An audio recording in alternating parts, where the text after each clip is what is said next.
Okay. Hello, friends. This is Lou again. We're going to talk about some interesting things today, just briefly. There's a commonality in every culture of the world to practice customs that Yahuwah has forbidden us to practice. And Christianity kind of adopted them and mixed them all together and doesn't do a thing that Yahuwah asked us to do. But they do all the things that the pagans do. And the whole world is driven by idolatry. You know, this is a tract. It's a 4-page tract. You can get it on the ambassador or ambassador disc. You know, it's over 100 tracts like this that teach you all the various things. The world's economy is literally driven by these things. And there's a scarier day than Halloween coming. And the pastors have not warned you. It's in the 7th month, not the Roman calendar, but Yahuwah's schedule of redemption. In the 7th month, there's unfulfilled appointed times. The first day is Yom Teruah, and it's the day of the shout. And some of us have heard of the day of the shout, even in Christian pews under steeples, but they don't know what it is. You know, the day of the last shout, the great day of Yahuwah is being announced. And 10 days later, something horrible is going to happen to the disobedient inhabitants of the entire earth. 2 will be sleeping in bed, 1 will be taken. And it won't be for a good reason. The one that's left is one of the obedient ones. The other one is fried. And on the other side of the earth, in one day, the reapers are going to come. And they're called eagles sometimes. Wherever the dead body is, that's where the eagles have gathered. Well, this article that is on the Ambassadisc, and it's not expensive. You can get these articles individually for free at torazone.net or lamblegacyfoundation.com. This is another 4-page article, and it's called The Reapers. And you should get this one for sure. And I want to ask you this question. Is Christianity a chimera? In other words, is it one animal, but it's made up of all kinds of different heads? Well, yes. This is another article that you can download or get for free, 4 pages, 1 sheet of paper.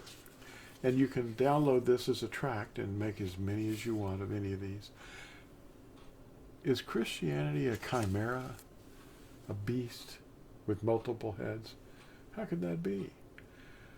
Well, this tract will explain how that can be, and you'll understand quite a bit. Now this tract, I'm only going to show you a few, but this one's about Halloween specifically.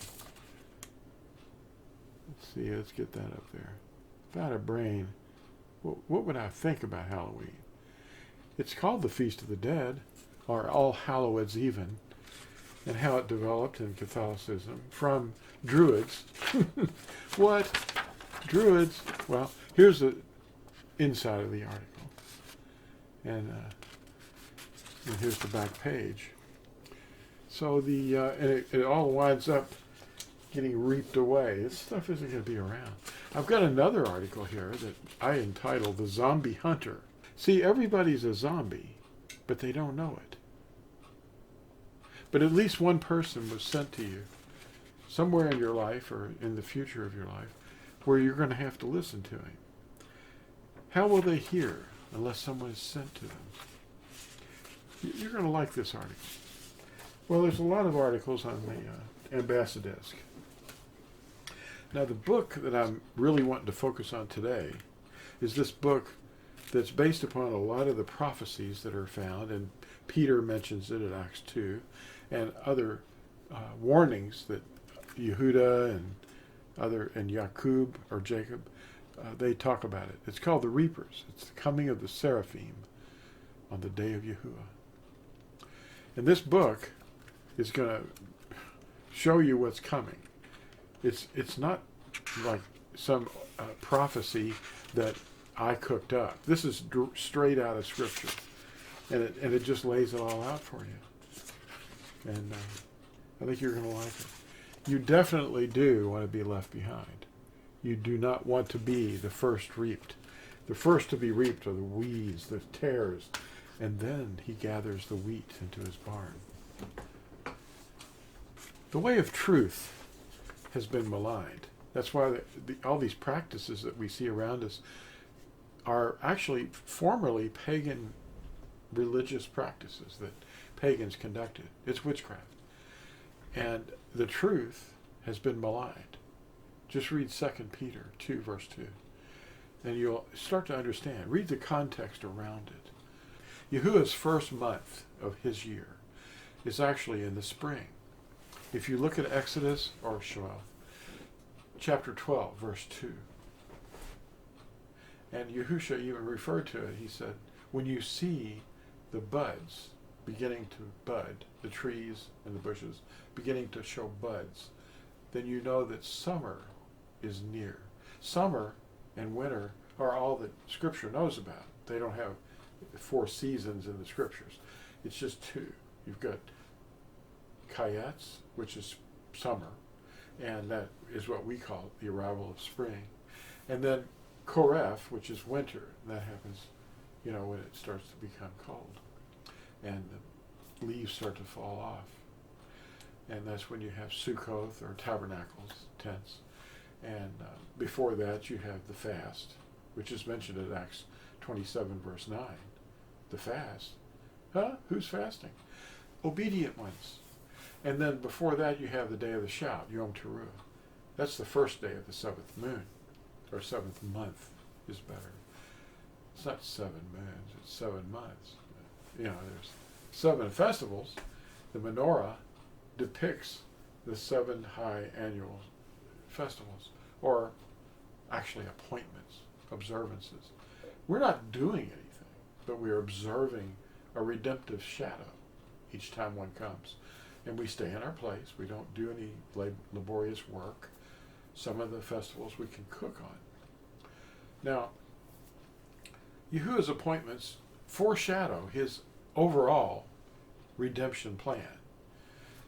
And if you, let me get this book, this form. This is also on the Ambassadisc. This one is for this particular year we're in now, and it's a 4-page study, but it also gives you the appointments and what they foreshadow and what the shadows mean. Every one of his appointments have a meaning in them that point to redemption. And there's the back. It explains what a moon is and what a month is. People are using these words interchangeably, and they're not really getting the truth of the message. The first day of the 7th month is called Yom Teruah, the day of the shout. There's a shofar blown on that day. You're supposed to hear a shofar or blow one. On the day of Yahuwah, Christians think it's the day of the Lord. Well, they've misinterpreted it because they removed his name and put in Lord. Well, on the day of Yahuwah, the 10th day of the 7th month, it's a fast from food, and you afflict your being. You don't eat for 24 hours, from evening to evening. If you read Uikra or Leviticus chapter 23, it explains this. Now, when this is fulfilled, Malachim will be released. The reapers, the seraphim, the burning ones. And they will burn the weeds first, according to the parable of the wheat and the tares. The weeds and the wheat will grow together until the end. And then first, the harvesters, the reapers, will remove the weeds and burn them. That's really what it says. And you'll learn this in this book too, because I'm quoting Scripture. But I'm putting it together correctly. The Scriptures are being mistreated. They're being maligned. So they're going to burn the weeds first. And then they're going to gather the wheat, the obedient ones, into the new Jerusalem, which is coming down from the skies. They're going to gather the wheat into his barn.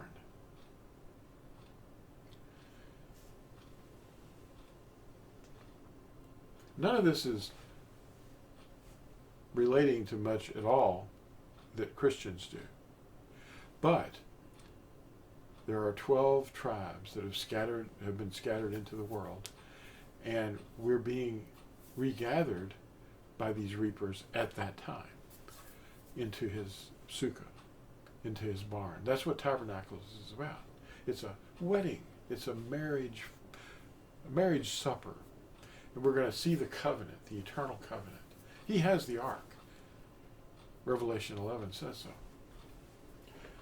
So Yahuwah is Yahusha, and he is coming back, and he's going to indwell in his third temple the beings that he's created and selected and chosen as his treasured possession.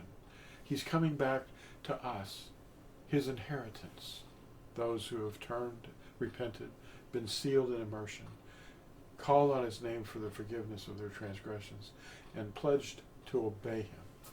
And when they come up out of the water of immersion, they're a new creation. And they, in his power, he indwells them and teaches them. And slowly they develop more and more, day by day, to become the likeness of Yahusha. We're his inheritance, and he is ours. Those who are waiting for him know this. He's staying to reign over them and with them for 1,000 years.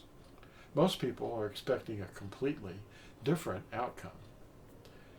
And he said, we will not see him again until we say, Baruch haba b'shem Yahuwah. Blessed is he who comes in the name of Yahuwah. Thanks for watching this, and we'll talk to you again in the next video. Be encouraged. Bye now.